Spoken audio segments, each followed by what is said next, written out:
ਵਾਹਿਗੁਰੂ ਜੀ ਕਾ ਖਾਲਸਾ, ਵਾਹਿਗੁਰੂ ਜੀ ਕੀ ਫਤਿਹ ਜੀ। ਕੀ ਤੁਸੀਂ ਅਰਥਾਂ ਸਮੇਤ ਸਹਿਜ ਪਾਠ ਸ਼ੁਰੂ ਕਰ ਦਿੱਤਾ ਹੈ? ਜੇ ਨਹੀਂ ਤਾਂ ਹੁਣੇ ਹੀ ਤੁਰੰਤ youtube.com ਤੇ ਜਾ ਕੇ ਜਾਂ ਆਪਣੀ ਡਿਵਾਈਸ ਵਿੱਚ YouTube ਦੀ ਐਪ ਡਾਊਨਲੋਡ ਕਰਕੇ ਉਹਦੇ ਤੇ ਤੁਸੀਂ Gurgyan TV GURGYAN TV Gurgyan TV find ਕਰਨਾ। ਉੱਥੇ ਤੁਹਾਨੂੰ ਇਹ ਲੋਗੋ ਦਿਖਾਈ ਦੇਗਾ। ਸਭ ਤੋਂ ਪਹਿਲਾਂ ਗੁਰਗਿਆਨ ਟੀਵੀ ਸਬਸਕ੍ਰਾਈਬ ਕਰ ਦੇਣਾ। ਰੋਜ਼ਾਨਾ ਇੱਕ ਵੀਡੀਓ ਅਪਲੋਡ ਹੁੰਦੀ ਹੈ। 35-40 ਮਿੰਟ ਤੁਸੀਂ ਗੁਰੂ ਦੇ ਪਿਆਰ ਵਿੱਚ ਬੈਠਣਾ ਹੈ, ਪਰਿਵਾਰ ਸਮੇਤ, ਬੱਚਿਆਂ ਸਮੇਤ, ਅਰਥਾਂ ਸਮੇਤ ਸਹਿਜ ਪਾਠ ਕਰਨਾ ਸਭ ਤੋਂ ਸੌਖਾ ਤਰੀਕਾ। ਗੁਰਗਿਆਨ ਟੀਵੀ ਤੇ ਤੁਹਾਨੂੰ ਪਲੇਲਿਸਟ ਮਿਲੇਗੀ SGGS ਸਹਿਜ ਪਾਠ ਵਿਦ ਮੀਨਿੰਗਸ। ਉਸ ਵਿੱਚੋਂ ਸ਼ੁਰੂ ਕਰੋ, ਨਿਤ ਲਾਹਾ ਲਓ, ਨਾਲੇ ਅਰਥ ਸਿੱਖੀਏ, ਗੁਰਮਤਿ ਦੇ ਸਿਧਾਂਤ ਪਤਾ ਲੱਗਣ, ਹੋਰਨਾਂ ਨੂੰ ਪ੍ਰੇਰਿਤ ਕਰੀਏ। ਤੁਹਾਡੇ ਮਿੱਤਰ, ਦੋਸਤ, ਰਿਸ਼ਤੇਦਾਰ, ਭੈਣ ਭਰਾਵਾਂ ਦੇ ਪਰਿਵਾਰ ਵਿੱਚ ਅਗਰ ਕੋਈ ਨਹੀਂ ਕਰ ਰਿਹਾ, ਉਹਨਾਂ ਨੂੰ ਪ੍ਰੇਰਿਤ ਕਰੀਏ। ਅਰਥਾਂ ਸਮੇਤ ਸਹਿਜ ਪਾਠ ਕਰੋ ਦੀ ਲਹਿਰ ਘਰ ਘਰ ਤੱਕ ਪਹੁੰਚੇ।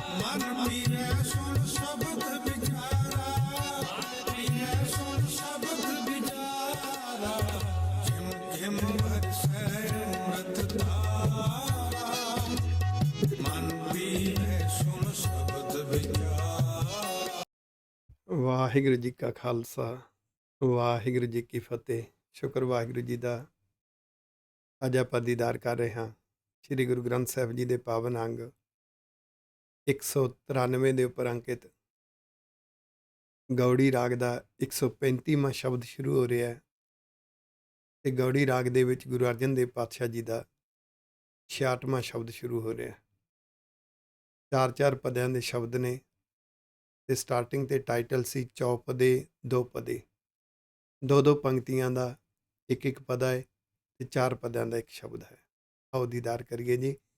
ਗੌੜੀ ਮਹੱਲਾ ਪੰਜਵਾਂ ਗੌੜੀ ਰਾਗ ਦੇ ਵਿੱਚ ਸਤਿਗੁਰੂ ਗੁਰੂ ਅਰਜਨ ਦੇਵ ਪਾਤਸ਼ਾਹ ਜੀ ਦਾ ਉਚਾਰਨ ਕੀਤਾ ਹੋਇਆ ਪਾਵਨ ਪਵਿੱਤਰ ਸ਼ਬਦ ਹੈ।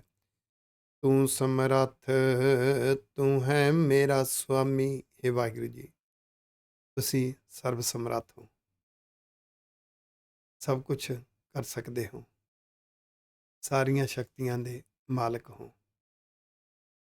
ਤੁਸੀਂ ਮੇਰੇ ਸੁਆਮੀ,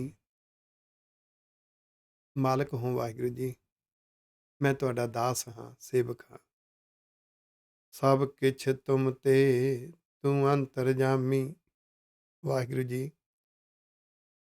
ਇਸ ਯੂਨੀਵਰਸ ਵਿੱਚ ਜੋ ਕੁਝ ਵੀ ਵਾਪਰ ਰਿਹਾ ਹੈ, ਤੁਹਾਡੇ ਨਿਜ਼ਮ ਵਿੱਚ ਵਾਪਰ ਰਿਹਾ। ਤੁਹਾਡੇ ਨਿਜ਼ਮ ਤੋਂ ਬਾਹਰ ਕੁਝ ਵੀ ਨਹੀਂ ਤੇ ਤੁਸੀਂ ਸਾਡੇ ਅੰਦਰਲੀਆਂ ਜਾਣਨਹਾਰ ਹੋ।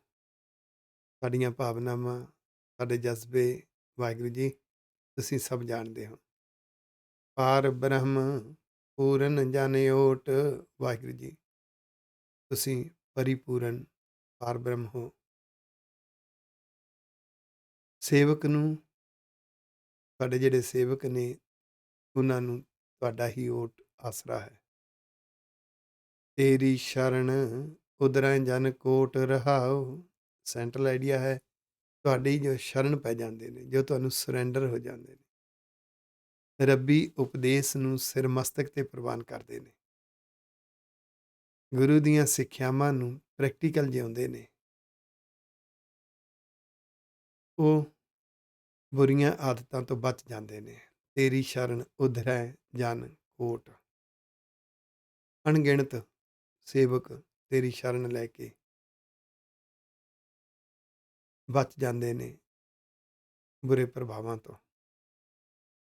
ਜੇਤੇ ਜੀ ਤੇਤੇ ਸਭ ਤੇਰੇ। ਵਾਹਿਗੁਰੂ ਜੀ, ਜਿਤਨੇ ਵੀ ਜੀਵ ਨੇ ਸਭ ਤੇਰੇ ਪੈਦਾ ਕੀਤੇ ਹੋਏ ਨੇ,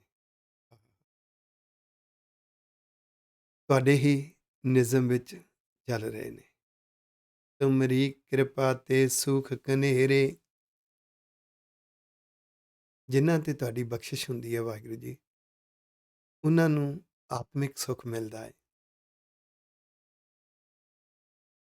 ਦੁਨੀਆ ਦੇ ਜਿਤਨੇ ਵੀ ਸੁੱਖ ਨੇ ਆਤਮਿਕ ਸੁੱਖ ਵਿੱਚ ਸਾਰੇ ਹੀ ਆ ਜਾਂਦੇ ਨੇ, ਆਖੋ ਵਾਹਿਗੁਰੂ। ਜੋ ਕਿਛ ਵਰਤੈ ਤੇਰਾ ਭਾਣਾ। ਵਾਹਿਗੁਰੂ ਜੀ, ਤੁਸੀਂ ਇੱਕ ਨਿਯਮ ਬਣਾ ਦਿੱਤਾ ਹੈ, ਜਿਹਦਾ ਮਨ ਆਪਣੇ ਅੰਦਰੋਂ ਧਾਤ ਦੇ ਰਸਤੇ ਵਿੱਚੋਂ, ਭਾਵ ਮਟੀਰੀਅਲਿਸਟਿਕ ਥਾਟ ਵਿੱਚੋਂ ਨਿਕਲਦਾ ਹੈ, ਤੇ ਉਹ ਫਿਰ ਤੈਨੂੰ ਪਾਉਂਦਾ ਹੈ ਕਿ ਇਹ ਹੁਣ ਭਟਕਣਾ ਵਾਲੇ ਪਾਸੇ ਜਾਏਗਾ, ਉਧਰ ਭਟਕਦਾ ਰਹਿੰਦਾ ਹੈ। ਜਿਹਦਾ ਮਨ ਅੰਦਰੋਂ ਲਿਵ ਵਾਲੇ ਰਸਤੇ ਵਿੱਚੋਂ ਦੀ, ਇਹ ਮਹਿਸੂਸ ਕਰਨ ਦੇ ਦੋ ਰਸਤੇ ਨੇ। ਮਟੀਰੀਅਲਿਸਟਿਕ ਹੈ, ਦੁਨੀਆ ਦੀ ਪ੍ਰਾਪਤੀ ਨੂੰ ਹੀ ਸਭ ਕੁਝ ਮੰਨ ਲੈਣਾ। ਦੂਸਰਾ ਸਪਿਰਿਚੁਅਲਿਸਟਿਕ, ਜਿਹਨੂੰ ਲਿਵ ਕਹਿੰਦੇ ਨੇ, ਰੱਬ ਦੀਆਂ ਬਖਸ਼ਿਸ਼ਾਂ ਨੂੰ ਸਭ ਕੁਝ ਮੰਨਣਾ। ਜਿਹਦਾ ਮਨ ਇਸ ਤਰ੍ਹਾਂ ਮਹਿਸੂਸ ਕਰਦਾ ਹੈ ਕਿ ਰੱਬ ਦੀਆਂ ਬਖਸ਼ਿਸ਼ਾਂ ਹੀ ਸਭ ਕੁਝ ਹੈ, ਉਹ ਲਿਵ ਦੇ ਰਸਤੇ ਵਿੱਚੋਂ ਦੀ ਅੰਦਰੋਂ ਨਿਕਲਦਾ ਹੈ। ਸਪਿਰਿਚੁਅਲਿਜ਼ਮ ਥਾਟ ਹੈ, ਤੇ ਫਿਰ ਰੱਬ ਨੂੰ ਇਹ ਪਾਉਂਦਾ ਹੈ ਕਿ ਇਹ ਹੁਣ ਰੱਬੀ ਮਾਰਗ ਤੇ, ਗੁਰੂ ਦੇ ਮਿਸ਼ਨ ਤੇ ਤੁਰੇਗਾ। ਇਸ ਲਈ ਤੇਰੇ ਨਿਜ਼ਮ ਵਿੱਚ ਹੈ, ਦੋਨੋਂ ਰਸਤਿਆਂ ਤੇ ਤੇਰਾ ਨਿਜ਼ਮ, ਤੇਰਾ ਕਾਨੂੰਨ ਲਾਗੂ ਹੁੰਦਾ। ਵਾਹਿਗੁਰੂ ਜੀ, ਹੁਕਮ ਬੁਝੈ ਸੋ ਸੱਚ ਸਮਾਣਾ। ਜੋ ਤੇਰੇ ਹੁਕਮ ਨੂੰ, ਤੇਰੇ ਉਪਦੇਸ਼ ਨੂੰ, ਸੱਚੇ ਗਿਆਨ ਨੂੰ ਬੁੱਝਦਾ ਹੈ, ਸਮਝਦਾ ਹੈ, ਜ਼ਿੰਦਗੀ ਤੇ ਲਾਗੂ ਕਰਦਾ ਹੈ, ਉਹ ਸੱਚ ਦੇ ਮਾਰਗ, ਸੱਚ ਦੇ ਰਾਸ ਤੇ ਸੱਚੇ ਵਾਹਿਗੁਰੂ ਜੀ ਦੇ ਪਿਆਰ ਵਿੱਚ ਸਮਾ ਜਾਂਦਾ ਹੈ। ਉਹ ਗੁਰੂ ਦੇ ਪਿਆਰ ਵਿੱਚ ਭਿੱਜਿਆ ਰਹਿੰਦਾ ਹੈ। ਕਰ ਕਿਰਪਾ ਦੀਜੈ ਪ੍ਰਭਦਾਨ। ਹੇ ਵਾਹਿਗੁਰੂ ਜੀ, ਕਿਰਪਾ ਕਰਕੇ ਸਾਨੂੰ ਇਹ ਦਾਨ ਦੇ ਦਿਓ, ਇਹ ਦਾਤ ਦੇ ਦਿਓ। ਕਿਹੜੀ? ਨਾਨਕ ਸਿਮਰੈ ਨਾਮ ਨਿਧਾਨ। ਇਹ ਨਾਨਕ ਜੀ,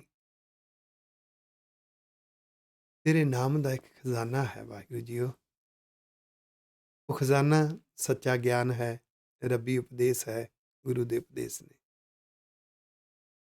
ਜ਼ਿੰਦਗੀ ਜਿਉਣੀ ਹੈ ਉਪਦੇਸ਼ ਯਾਦ ਰੱਖ ਕੇ, ਬੋਲਣਾ ਹੈ।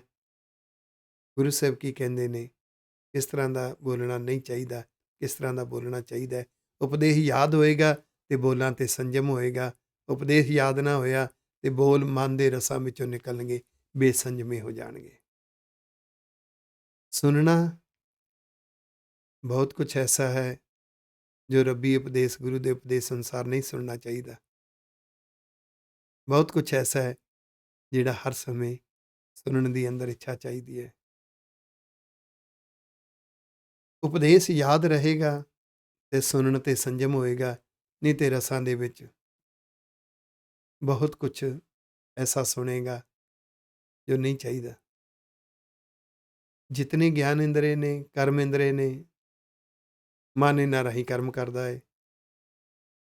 ਬਹੁਤ ਕੁਝ ਐਸਾ ਉਪਦੇਸ਼ ਅਨੁਸਾਰ ਨਹੀਂ ਚਾਹੀਦਾ, ਬਹੁਤ ਕੁਝ ਐਸਾ ਜਿਹੜਾ ਚਾਹੀਦਾ ਹੈ। ਇਹ ਕਿਸ ਨੇ ਸਿਖਾਉਣਾ? ਗਿਆਨ ਰੂਪੀ ਨਾਮ ਨੇ, ਗੁਰੂ ਗ੍ਰੰਥ ਸਾਹਿਬ ਜੀ ਦੀਆਂ ਸਿੱਖਿਆਵਾਂ ਨੇ। ਇਹ ਖਜ਼ਾਨਾ ਸਿਮਰਨ ਦਾ ਸੰਬੰਧ ਚੇਤਾ ਸ਼ਕਤੀ ਨਾਲ ਹੈ, ਯਾਦ ਆਸਤ ਨਾਲ ਹੈ। ਯਾਦ ਰਹਿ ਗਿਆ ਤਾਂ ਜੀਵਨ ਸੰਜਮੀ ਬਣ ਜਾਏਗਾ, ਨਹੀਂ ਤੇ ਬੇਸੰਜਮਾ ਹੋ ਕੇ ਜੀਵਨ ਵਿਅਰਥ ਕਰ ਦੇਗਾ। ਇਸ ਲਈ ਮੰਗਿਆ ਗਿਆ ਗਿਆਨ ਰੂਪੀ ਨਾਮ, ਮੰਗਿਆ ਗਿਆ ਗਿਆਨ ਦਾ ਖਜ਼ਾਨਾ, ਜਿਸ ਨੂੰ ਆਸਾ ਰਾਗ ਦੀ ਵਾਰ ਵਿੱਚ ਕਿਹਾ, ਕੁੰਭੇ ਬੱਧਾ ਜਲ ਰਹਿ, ਜਲ ਬਿਨ ਕੁੰਭ ਨਾ ਹੋਏ। ਗਿਆਨ ਕਾ ਬੱਧਾ ਮਨ ਰਹਿ, ਗੁਰ ਬਿਨ ਗਿਆਨ ਨਾ ਹੋਏ। ਸੋਝੀ ਆਏਗੀ ਤੇ ਮਨ ਸੰਜਮੀ ਹੋਏਗਾ। ਸੋਝੀ ਤੋਂ ਬਿਨਾਂ ਨਾ ਸਮਝੀ ਦੇ ਵਿੱਚ ਬੇਸੰਜਮਾ ਰਹੇਗਾ।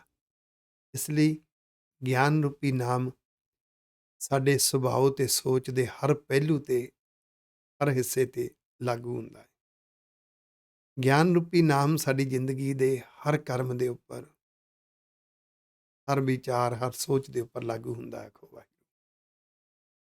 ਉਹ ਉਪਦੇਸ਼ ਵਿੱਚੋਂ ਹੀ ਰੱਬ ਦੇ ਨਿਯਮ ਨੂੰ ਸਮਝਿਆ ਜਾਂਦਾ ਹੈ ਕਿ ਰੱਬ ਦੇ ਨਿਯਮ ਅਨੁਸਾਰ ਕੀ ਕਰਨਾ ਚਾਹੀਦਾ, ਕੀ ਨਹੀਂ ਕਰਨਾ ਚਾਹੀਦਾ। ਵਾਹਿਗੁਰੂ ਜੀ, ਇਹ ਗਿਆਨ ਰੂਪੀ ਨਾਮ ਦਾ ਖਜ਼ਾਨਾ ਸਾਡੀ ਯਾਦਾਸ਼ਤ ਦਾ ਸ਼ਿੰਗਾਰ ਬਣ ਜਾਵੇ, ਮੈਮਰੀ ਪਾਵਰ ਦਾ ਹਿੱਸਾ ਬਣ ਜਾਵੇ, ਤੇ ਤੇਰੇ ਹਰ ਉਪਦੇਸ਼ ਨੂੰ ਯਾਦ ਰੱਖ ਕੇ ਜੀਵਨ ਜਿਉਣ ਦੀ ਯੁਕਤ ਆ ਜਾਵੇ। ਗੌੜੀ ਮਹੱਲਾ ਪੰਜਵਾਂ, ਅਗਲਾ ਗੌੜੀ ਰਾਗ ਦਾ 136ਵਾਂ ਸ਼ਬਦ। ਗੁਰੂ ਅਰਜਨ ਦੇਵ ਪਾਤਸ਼ਾਹ ਜੀ ਦਾ 67ਵਾਂ ਸ਼ਬਦ ਸ਼ੁਰੂ ਹੋ ਰਿਹਾ ਹੈ। ਤਾ ਕਾ ਦਰਸ ਵਡ ਭਾਗੀ ਪਾਈਐ, ਜਾ ਕੀ ਰਾਮ ਨਾਮ ਲਿਵ ਲਾਗੀ। ਵਾਹਿਗੁਰੂ, ਸੌਰੀ, ਮਾਫ ਕਰਨਾ, ਦੁਬਾਰਾ ਪੜ੍ਹੀਏ ਜੀ। ਤਾ ਕਾ ਦਰਸ ਪਾਈਐ ਵਡ ਭਾਗੀ, ਜਾ ਕੀ ਰਾਮ ਨਾਮ ਲਿਵ ਲਾਗੀ। ਜਿਨ੍ਹਾਂ ਦੀ ਹਰ ਵੇਲੇ ਰੱਬ ਦੇ ਨਾਮ ਨਾਲ ਲਿਵ ਲੱਗੀ, ਉਹਨਾਂ ਦੇ ਦਰਸ਼ਨ ਬੜੇ ਭਾਗਾਂ ਨਾਲ ਪ੍ਰਾਪਤ ਹੁੰਦੇ ਨੇ। ਦਰਸ਼ਨ ਕੀ ਹੈ? ਕਿਸੇ ਨੂੰ ਮਿਲ ਕੇ ਉਹਦੇ ਗੁਣਾਂ ਦਾ ਪ੍ਰਭਾਵ ਪੈ ਜਾਵੇ ਤਾਂ ਦਰਸ਼ਨ ਹੈ, ਨਹੀਂ ਤਾਂ ਐਵੇਂ ਦੇਖਣਾ ਹੈ। ਜਿਨ੍ਹਾਂ ਦੇ ਅੰਦਰ ਲਿਵ ਲੱਗੀ ਹੈ, ਉਹਨਾਂ ਦੇ ਸੁਭਾਅ ਵਿੱਚ ਗੁਣ ਨੇ, ਸੋਚ ਵਿੱਚ ਗੁਣ ਨੇ। ਲਿਵ ਲੱਗੀ ਦੀ ਨਿਸ਼ਾਨੀ ਇਹ ਹੈ, ਉਹਨਾਂ ਨੂੰ ਹਰ ਇੱਕ ਵਿੱਚੋਂ ਗੁਣ ਦੇਖਣ ਦੀ ਜੁਗਤ ਆ ਗਈ ਹੈ। ਸਾਂਝ ਕਰੀ ਜਾਏ ਗੁਣਾ ਹਕੇਰੀ, ਉਹਨਾਂ ਦੀ ਜ਼ਿੰਦਗੀ ਦਾ ਸੁਭਾਅ ਦਾ ਹਿੱਸਾ ਬਣ ਗਿਆ। ਜੋ ਗੁਣਾਂ ਨੂੰ ਦੇਖਦੇ ਨੇ, ਉਹ ਗੁਣਾਂ ਦੀ ਡਿਸਕਸ ਕਰਦੇ ਨੇ। ਗੁਣਾਂ ਦੀ ਡਿਸਕਸ਼ਨ ਦੇ ਵਿੱਚੋਂ ਪਿਆਰ ਜਾਗਦਾ ਹੈ, ਅੰਦਰ ਸੰਤੁਸ਼ਟੀ ਹੁੰਦੀ ਹੈ। ਜਿਸ ਸਮੇਂ ਇਹ ਸੁਭਾਅ ਵਿੱਚ, ਮਨ ਵਿੱਚ ਲਿਵ ਨਹੀਂ ਹੁੰਦੀ, ਇਹ ਔਗਣਾਂ ਨੂੰ ਫੋਕਸ ਕਰਦਾ ਹੈ। ਔਗਣਾਂ ਦੀ ਡਿਸਕਸ਼ਨ ਦੇ ਨਾਲ ਪਿਆਰ ਨਹੀਂ, ਨਫ਼ਰਤ ਵੱਧਦਾ ਹੈ। ਉਹਨੂੰ ਨਿੰਦਾ ਰਸ ਕਿਹਾ ਹੈ। ਇਸ ਲਈ ਜਿਨ੍ਹਾਂ ਦੀ ਲਿਵ ਲੱਗੀ, ਉਹਨਾਂ ਦਾ ਜੋ ਗੁਣ ਹੈ, ਉਹ ਗੁਣ ਕੀ ਹੈ? ਹਰ ਇੱਕ ਵਿੱਚੋਂ ਗੁਣ ਦੇਖਣ ਦੀ ਜੋ ਆਦਤ ਹੈ, ਸਾਡੇ ਤੇ ਪ੍ਰਭਾਵ ਪੈ ਜਾਵੇ, ਉਹ ਅਸਲੀ ਦਰਸ਼ਨ ਨੇ। ਆਖੋ ਵਾਹਿਗੁਰੂ। ਜ਼ਿੰਦਗੀ ਦੇ ਵਰਤੋਂ ਵਿਵਹਾਰ ਦੇ ਵਿੱਚ ਹਰ ਇੱਕ ਦੇ ਵਿੱਚ ਕੋਈ ਨਾ ਕੋਈ ਸਪੈਸ਼ਲ ਗੁਣ ਹੁੰਦਾ ਹੈ, ਜਿਹਨੂੰ ਆਪਾਂ ਕਹਿੰਦੇ ਹਾਂ ਖਾਸੀਅਤ ਹੁੰਦੀ ਹੈ। ਉਹੀ ਮਨੁੱਖ ਦੀ ਅਸਲੀ ਪਰਸਨੈਲਿਟੀ ਹੁੰਦੀ ਹੈ। ਕੋਈ ਪਰਉਪਕਾਰ ਲਈ ਆਪਾ ਵਾਰ ਦਿੰਦਾ ਹੈ, ਕੋਈ ਨਿਮਰਤਾ ਵਾਲੇ ਜੀਵਨ ਨੂੰ ਜ਼ਿੰਦਗੀ ਦੇ ਵਿੱਚ ਐਸਾ ਜਿਉਂਦਾ ਹੈ, ਕਮਾਲ ਕਰ ਦਿਖਾਉਂਦਾ ਹੈ। ਕੋਈ ਸਬਰ ਸੰਤੋਖ ਦੇ ਜੀਵਨ ਨੂੰ ਹਰ ਪ੍ਰੀਖਿਆ ਦੇ ਵਿੱਚੋਂ ਦੀ ਉਹ ਜਿਉਂ ਕੇ ਦਿਖਾ ਦਿੰਦਾ ਹੈ। ਇਹਦਾ ਮਤਲਬ ਲਿਵ ਲੱਗਦੀ ਹੈ, ਸੋਚ ਸੁਭਾਅ ਵਿੱਚ ਗੁਣ ਆਉਂਦੇ ਨੇ। ਉਹਨਾਂ ਨੂੰ ਮਿਲ ਕੇ ਉਹਨਾਂ ਦੇ ਗੁਣਾਂ ਦਾ ਪ੍ਰਭਾਵ ਸਾਡੇ ਤੇ ਪੈ ਜਾਵੇ, ਇਹਨੂੰ ਕਹਿੰਦੇ ਨੇ ਦਰਸ਼ਨ। ਵਡਭਾਗੀ, ਇਹ ਵੱਡੇ ਵਿਚਾਰਾਂ ਨਾਲ, ਵੱਡੀ ਸੋਚ, ਵੱਡੇ ਸੁਭਾਅ ਦੇ ਨਾਲ ਹੀ ਇਹ ਅਸਲੀ ਦਰਸ਼ਨ ਕਰਨ ਦੀ ਯੋਗਤਾ ਹੁੰਦੀ ਹੈ। ਜਾ ਕੈ ਹਰ ਵਸਿਆ ਮਨ ਮਾਹੀ, ਜਿਨ੍ਹਾਂ ਦੇ ਹਿਰਦੇ ਵਿੱਚ ਵਾਹਿਗੁਰੂ ਸੱਚੇ ਪਾਤਸ਼ਾਹ ਵਸ ਜਾਂਦੇ ਨੇ। ਵਾਹਿਗੁਰੂ ਜੀ ਦਾ ਪਿਆਰ, ਮਿੱਠੀ ਮਿੱਠੀ ਯਾਦ ਦਾ ਸਿਮਰਨ ਰਸ ਪੈ ਭਾਵਨੀ। ਤਾਂ ਕੋ ਦੁੱਖ ਸੁਪਨੇ ਭੀ ਨਾਹੀ ਰਹਾਉ, ਇਹ ਸੈਂਟਰਲ ਆਈਡੀਆ ਹੈ। ਉਹਨਾਂ ਨੂੰ ਸੁਪਨੇ ਵਿੱਚ ਵੀ ਦੁੱਖ ਨਹੀਂ ਪਾਉਂਦਾ। ਆਪਾਂ ਪਿੱਛੇ ਸਿੱਖਿਆ ਸੀ ਨਾ, ਦੁੱਖ ਜ਼ਿੰਦਗੀ 'ਚ ਆਉਂਦੇ ਨੇ। ਅਗਰ ਕੋਈ ਦੁੱਖ ਆਇਆ ਤੇ ਤੁਹਾਨੂੰ ਅਸਲੀ ਮਾਰਗ ਤੋਂ ਉਸ ਦੁੱਖ ਨੇ ਥੜਕਾ ਦਿੱਤਾ, ਤੁਸੀਂ ਉਸ ਮਾਰਗ ਨੂੰ ਛੱਡ ਦਿੱਤਾ, ਤਾਂ ਦੁੱਖ ਤੁਹਾਨੂੰ ਪੋ ਗਿਆ, ਦੁੱਖ ਦੀ ਮਾਰ ਪੈ ਗਈ। ਕਦੀ ਕਦਾਈ ਸਮੂਹਿਕ ਦੁੱਖ ਆਉਂਦੇ ਨੇ। ਸੰਨ 47 ਦਾ ਦੌਰ ਸੀ, 84 ਦਾ ਸਮਾਂ ਆਇਆ। ਫਿਰ ਅਮਰੀਕਾ ਦੇ ਵਿੱਚ ਜਿਸ ਵੇਲੇ 9/11 ਹੋਇਆ ਹੈ, ਟਾਵਰ ਦੇ ਉੱਪਰ ਹਮਲਾ ਹੋਇਆ, ਇਹ ਤਿੰਨੋਂ ਸਮੇਂ ਐਸੇ ਸੀ ਜਦੋਂ ਸਿੱਖ ਨੂੰ ਸ਼ੱਕੀ ਨਜ਼ਰਾਂ ਦੇ ਨਾਲ ਦੇਖਿਆ ਜਾਂਦਾ ਸੀ। ਸ਼ੱਕ ਦੇ ਵਿੱਚ, ਮਿਸਅੰਡਰਸਟੈਂਡਿੰਗ ਦੇ ਵਿੱਚ ਸਿੱਖਾਂ ਦੇ ਉੱਪਰ ਹਮਲੇ ਹੋ ਜਾਂਦੇ ਸੀ। ਇਸ ਕਰਕੇ ਉਹਨਾਂ ਦੀ ਪਹਿਚਾਣ ਦੇਖ ਕੇ, ਉਹਨਾਂ ਦੇ ਦਸਤਾਰਾਂ ਦੇਖ ਕੇ, ਉਹਨਾਂ ਦੇ ਸਰੂਪ ਦੇਖ ਕੇ, ਉਹਨਾਂ ਦੇ ਪੰਜ ਕਕਾਰ ਦੇਖ ਕੇ ਹਮਲਾ ਕਰ ਦਿੱਤਾ ਜਾਂਦਾ ਸੀ। 84 ਦੇ ਵਿੱਚ ਉਹ ਬਿਰਤਾਂਤ ਹੋਰ ਤਰ੍ਹਾਂ ਸਿਰਜਿਆ ਗਿਆ ਸੀ। ਮੌਕੇ ਦੀ ਹਕੂਮਤ ਡਲਟੀ ਪੋਲੀਟੀਕਲ ਥਾਟ ਸੀ। ਸਿੱਖ ਕੌਮ ਨੂੰ ਦਬਾਉਣਾ ਚਾਹੁੰਦੇ ਸੀ, ਜਾਣ ਬੁੱਝ ਕੇ ਦਹਿਸ਼ਤ ਫੈਲਾਉਣਾ ਚਾਹੁੰਦੇ ਸੀ। ਤੇ ਜੋ ਵੀ ਦਸਤਾਰ ਵਾਲਾ, ਕਕਾਰਾਂ ਵਾਲਾ ਸਰੂਪ ਸਿੱਖੀ ਸਰੂਪ ਵਾਲਾ ਦਿਸਦਾ ਸੀ, ਤੁਹਾਨੂੰ ਸ਼ੱਕ ਦੀਆਂ ਨਜ਼ਰਾਂ ਦੇ ਨਾਲ ਮਿਸਬਿਹੇਵ ਵੀ ਹੁੰਦਾ ਰਿਹਾ। ਮੁਕਾਬਲੇ ਤੱਕ ਵੀ, ਝੂਠੇ ਮੁਕਾਬਲੇ ਤੱਕ ਵੀ ਬਣਦੇ ਰਹੇ। ਬਹੁਤ ਕੁਝ ਹੋਇਆ।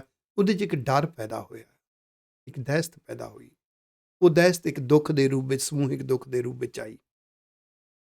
ਸੇਮ ਜਦੋਂ ਅਮਰੀਕਾ ਵਿੱਚ 9/11 ਹੋਇਆ ਹੈ, ਉਹ 9/11 ਚਾਹੇ ਉਹਦੇ ਕਰਤਾ ਧਰਤਾ ਇਸਲਾਮਿਕ ਧਰਮ ਨਾਲ ਸੰਬੰਧਿਤ ਸਨ, ਪਰ ਉਹ ਵੀ ਦਾੜੇ ਰੱਖਦੇ ਸਨ, ਉਹ ਵੀ ਪੱਗਾਂ ਬੰਨ੍ਹਦੇ ਸਨ, ਅਤੇ ਸਿੱਖਾਂ ਨੂੰ ਵੀ ਉਸੇ ਨਜ਼ਰੀਏ ਨਾਲ ਦੇਖਿਆ ਜਾਂਦਾ ਸੀ। ਅਤੇ ਬਹੁਤ ਸਾਰੀਆਂ ਹੈਪਨਿੰਗਸ ਹੋ ਗਈਆਂ ਸੀ, ਜਿੱਥੇ ਸਿੱਖ ਨੂੰ ਉਹ ਇਸਲਾਮਿਕ ਸਮਝ ਕੇ, ਉਸ ਕੰਟਰੀ ਦਾ ਸਮਝ ਕੇ, ਉਸ ਨਜ਼ਰੀਏ ਦਾ ਸਮਝ ਕੇ ਉਹਨਾਂ ਦੇ ਉੱਪਰ ਅਟੈਕ ਹੋ ਜਾਂਦੇ ਸਨ। ਇਹ ਸਮੂਹਿਕ ਦੁੱਖ ਹੁੰਦਾ ਹੈ। ਕੁਝ ਇਸ ਦੁੱਖ ਤੋਂ ਘਬਰਾ ਕੇ ਸਿੱਖੀ ਸਰੂਪ ਛੱਡ ਗਏ, ਕੋਈ ਦਸਤਾਰ ਹੀ ਛੱਡ ਗਿਆ, ਕੋਈ ਸਿੱਖੀ ਦਾ ਮਾਰਗ ਛੱਡ ਗਿਆ। ਇਹਦਾ ਮਤਲਬ ਉਹ ਦੁੱਖ ਉਹਨਾਂ ਨੂੰ ਪੋ ਗਿਆ। ਧਿਆਨ ਦੇਣਾ, ਦੁੱਖ ਨਾ ਲੱਗਾ ਹੈ, ਦੁੱਖ ਨਾ ਵਿਆਪਾ ਹੈ, ਦੁੱਖ ਨਾ ਪੋਹ ਹੈ, ਇਹਦੀ ਵਿਆਖਿਆ ਸਮਝਣੀ ਪਵੇਗੀ। ਪਰ ਉਸੇ ਸਮੇਂ ਵਿੱਚ ਕੁਝ ਲੋਕ ਸਿੱਖੀ ਪ੍ਰਚਾਰ ਕਰਨ ਵਾਲੇ ਵੀ ਸਨ, ਉਹਨਾਂ ਨੇ ਵੀ ਦੁੱਖ ਆਪਣੇ ਤੇ ਝੱਲੇ।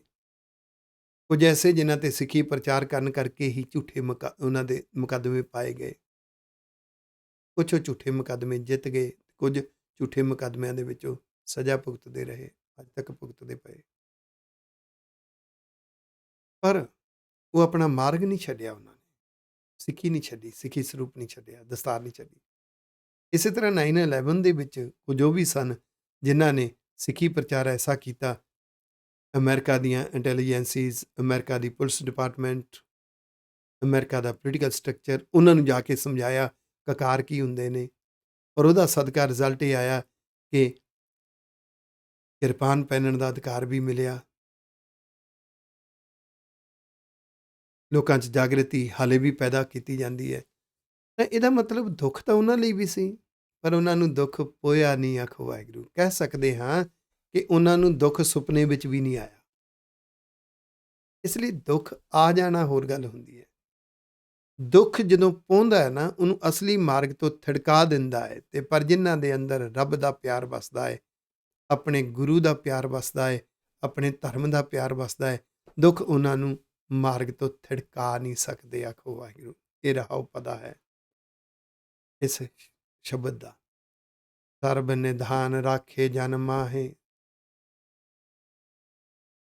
ਸਾਰੇ ਖਜ਼ਾਨਿਆਂ ਦੇ, ਗੁਣਾਂ ਦੇ ਖਜ਼ਾਨਿਆਂ ਦੇ ਮਾਲਕ ਵਾਹਿਗੁਰੂ ਜੀ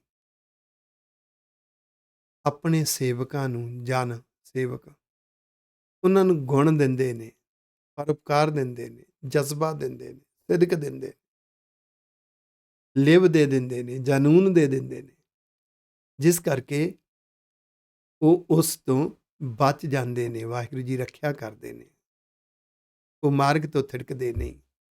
ਤਾਂ ਕਹਿ ਸੰਗ ਕਿਲ ਵਿਖ ਦੁਖ ਜਾਹੇ। ਹੁਣ ਉਹਨਾਂ ਦਾ ਸੰਗ ਕੀਤਿਆਂ ਜਦੋਂ ਅਸੀਂ ਉਹਨਾਂ ਤੋਂ ਪੁੱਛਦੇ ਹਾਂ ਕਿ ਜਦੋਂ ਸਾਰੇ ਸਿੱਖੀ ਛੱਡ ਰਹੇ ਸਨ, ਸਾਰੇ ਅੰਮ੍ਰਿਤ ਛਕਣ ਤੋਂ ਡਰ ਰਹੇ ਸਨ, ਜਦੋਂ ਦਸਤਾਰਾਂ ਸਜਾਉਣ ਤੋਂ ਡਰ ਰਹੇ ਸਨ, ਇੱਕ ਦੌਰ ਆਇਆ 1981, 82, 83 ਤੇ ਜੂਨ 84 ਤੱਕ ਯੂਨੀਵਰਸਿਟੀਆਂ ਦੇ ਵਿੱਚ, 3 ਯੂਨੀਵਰਸਿਟੀਆਂ ਸਨ ਉਸ ਵੇਲੇ ਪੰਜਾਬ ਦੇ ਵਿੱਚ। ਉਹਨਾਂ ਯੂਨੀਵਰਸਿਟੀਜ਼ ਦੇ ਵਿੱਚ ਕੇਸਰੀ ਦਸਤਾਰਾਂ, ਪ੍ਰਕਾਸ਼ ਦਾੜੇ ਬੋਲਬਾਲਾ ਸੀ, ਫਖਰ ਸੀ, ਇੱਕ ਮਾਣ ਸੀ। ਜੂਨ 84 ਆਇਆ, ਮੌਕੇ ਦੀ ਹਕੂਮਤ, ਇੰਟੈਲੀਜੈਂਸੀਜ਼ ਨੇ ਦਹਿਸ਼ਤ ਦਾ ਮਾਹੌਲ ਬਣਾਇਆ। ਜਾਣ ਬੁੱਝ ਕੇ ਇੱਕ ਬਿਰਤਾਂਤ ਸਿਰਜਿਆ ਗਿਆ, ਇੱਕ ਨੈਰੇਟਿਵ ਪੈਦਾ ਕੀਤਾ, ਉਹ ਡਰ ਦਾ ਮਾਹੌਲ ਪੈਦਾ ਕੀਤਾ। ਫਿਰ ਉਹਨਾਂ ਯੂਨੀਵਰਸਿਟੀਜ਼ ਦੇ ਵਿੱਚ ਦਸਤਾਰਾਂ ਉੱਡ ਪੁੱਡ ਗਈਆਂ, ਸਿਰਾਂ ਤੋਂ ਦਸਤਾਰਾਂ ਉੱਡੀਆਂ, ਸਿੱਖੀ ਸਰੂਪ ਉੱਡ ਗਏ, ਪੰਜਾਬ ਵਿੱਚੋਂ ਸਿੱਖੀ ਸਰੂਪ ਉੱਡ ਗਿਆ। ਵਿਰਲੇ ਬਚੇ, ਪਰ ਜਿਹੜੇ ਉਸ ਡਰ ਦੇ ਮਾਹੌਲ ਵਿੱਚ ਸਿੱਖੀ ਛੱਡ ਗਏ। ਉਸ ਸਮੇਂ ਵੀ ਜਿਹੜੇ ਸਿੱਖੀ ਦਾ ਪ੍ਰਚਾਰ ਕਰਦੇ ਰਹੇ, ਜਿਹੜੇ ਜੂਝਦੇ ਰਹੇ, ਜਿਨ੍ਹਾਂ ਆਪਣੀ ਜ਼ਿੰਦਗੀ 'ਤੇ ਹੰਢਾਇਆ। ਜਦੋਂ ਤੁਸੀਂ ਉਹਨਾਂ ਤੋਂ ਉਹਨਾਂ ਦੀਆਂ ਸਟੋਰੀਆਂ ਸੁਣੋਗੇ ਨਾ, ਆਖੈ ਸੰਗ ਕਿਲ ਵਿਖ ਦੁੱਖ ਜਾਹੇ, ਤੁਹਾਡੇ ਅੰਦਰ ਵੀ ਜਜ਼ਬਾ ਆ ਜਾਏਗਾ, ਤੁਹਾਡੇ ਅੰਦਰ ਵੀ ਸਿਦਕ ਆ ਜਾਏਗਾ। ਇਸ ਲਈ ਹਮੇਸ਼ਾ ਕੋਸ਼ਿਸ਼ ਕਰੋ ਪੋਜ਼ਿਟਿਵ ਵਿਚਾਰਾਂ ਹੀ ਹੋਣ। ਪੋਜ਼ਿਟਿਵ ਵਿਚਾਰਾਂ ਦਾ ਦੂਸਰੇ 'ਤੇ ਪੋਜ਼ਿਟਿਵ ਅਸਰ ਪੈਂਦਾ ਹੈ। ਸੋਸ਼ਲ ਮੀਡੀਆ ਬੜਾ ਇੰਪੋਰਟੈਂਟ ਪਲੇਟਫਾਰਮ ਹੈ। ਅਗਰ ਪੋਜ਼ਿਟਿਵ ਵਿਚਾਰਾਂ ਉਸ 'ਤੇ ਅਪਲੋਡ ਹੋਣ, ਪੋਜ਼ਿਟਿਵ ਪੋਸਟਸ ਸ਼ੇਅਰ ਹੋਣ, ਪੋਜ਼ਿਟਿਵ ਪੋਸਟ ਹੀ ਲਾਈਕ ਹੋਣ, ਪੋਜ਼ਿਟਿਵ ਪੋਸਟਸ ਜਿਹੜੀਆਂ ਨੇ ਉਹ ਹੀ ਫਾਰਵਰਡ ਕੀਤੀਆਂ ਜਾਣ, ਜੋ ਵੀ ਪੜ੍ਹੇ ਉਸ 'ਤੇ ਪ੍ਰਭਾਵ ਪਵੇ। ਇਹਨੂੰ ਕਹਿੰਦੇ ਨੇ ਸੰਗ ਕਰਨਾ। ਜਿਹੜੇ ਉਹਨਾਂ ਸੇਵਕਾਂ ਦਾ ਜਿਹੜੇ ਆਪਣੇ ਗੁਰੂ ਨੂੰ, ਰੱਬ ਨੂੰ ਸਮਰਪਿਤ ਹੁੰਦੇ ਨੇ। ਸੰਗ ਕਰਨਾ ਵੀ ਇਹ ਹੁੰਦਾ ਹੈ ਉਹਨਾਂ ਦੇ ਜੋ ਜਜ਼ਬਾ ਹੈ, ਉਹਨਾਂ ਅੰਦਰ ਜੋ ਚੰਗੇ ਗੁਣ ਨੇ, ਜਿਸ ਕਰਕੇ ਉਹ ਸਿੱਖੀ ਮਾਮਲੇ 'ਤੇ, ਧਰਮ ਦੇ ਮਾਮਲੇ 'ਤੇ ਸਾਡੇ ਨਾਲੋਂ ਅੱਗੇ ਲੰਘ ਰਹੇ ਨੇ। ਹਰ ਹਾਲਾਤ ਵਿੱਚ ਉਹ ਜੂਝਦੇ ਨੇ। ਜਦੋਂ ਅਸੀਂ ਉਸ ਤੋਂ ਪ੍ਰਭਾਵਿਤ ਹੋਵਾਂਗੇ, ਇਹਨੂੰ ਸੰਗ ਕਰਨਾ ਕਹਿੰਦੇ ਆ। ਕਿਲ ਵਿਖ ਦੁੱਖ ਜਾਹੇ, ਉਹ ਜਿਹੜੇ ਸਾਨੂੰ ਛੋਟੀਆਂ ਛੋਟੀਆਂ ਆਦਤਾਂ ਦੁੱਖ ਬਣ ਕੇ ਸਾਨੂੰ ਰੋਕ ਰਹੀਆਂ ਨੇ, ਉਹ ਸਾਡੀ ਜ਼ਿੰਦਗੀ 'ਚੋਂ ਦੂਰ ਹੋ ਜਾਣਗੀਆਂ ਜਦੋਂ ਅਸੀਂ ਉਹਨਾਂ ਦਾ ਸੰਗ ਕਰਾਂਗੇ, ਉਹਨਾਂ ਦੇ ਗੁਣਾਂ ਦਾ ਪ੍ਰਭਾਵ ਕਬੂਲਾਂਗੇ। ਜਨ ਕੀ ਮਹਿਮਾ ਕਥੀ ਨਾ ਜਾਏ, ਕਥੀ ਨਾ ਜਾਏ। ਜੋ ਸੇਵਕ ਨੇ ਵਾਹਿਗੁਰੂ ਜੀ ਦੇ, ਉਹਨਾਂ ਦੀ ਵਡਿਆਈ,